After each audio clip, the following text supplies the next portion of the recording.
મારું નામ કરણ ગમારા છે. કરણભાઈ, ગરુડની ગરબી આપ ચલાવો છો, કેટલા વર્ષ જૂની આ ગરબી છે? આ વર્ષને 128 વર્ષ થયા છે અને આ પ્રાચીન ગરબી છે. આ ગરુડની ગરબી છે, શું કઈ રીતે નામ કઈ રીતે પડ્યું? આ ગરુડની ગરબી તો બહુ પ્રાચીન છે, રજવાડું ટાઈપની છે ને આ 128 વર્ષથી તો અમે આ સંચાલનમાં આવ્યા છીએ.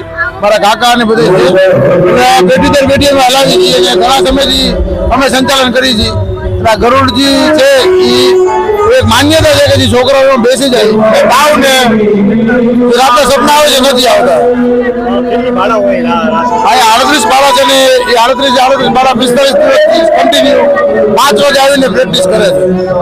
ત્યાં પ્રાચીન ગરબી છે, ક્યાં ક્યાંથી લોકો આ ગરબી જોવા આવે છે?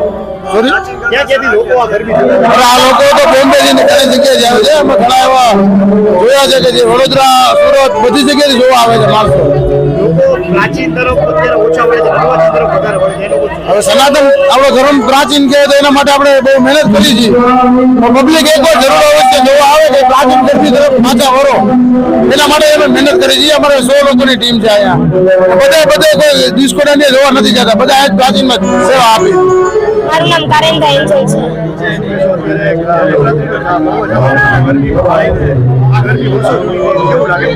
હું છેલ્લા 8 વર્ષથી આ ગરબીમાં રહું છું. આ ગરબીમાં રહેવાની ખૂબ જ મજા આવે છે અને પ્રાચીન ગરબા રમવાની કંઈક અલગ જ આમ અંદરથી આનંદ આવે છે.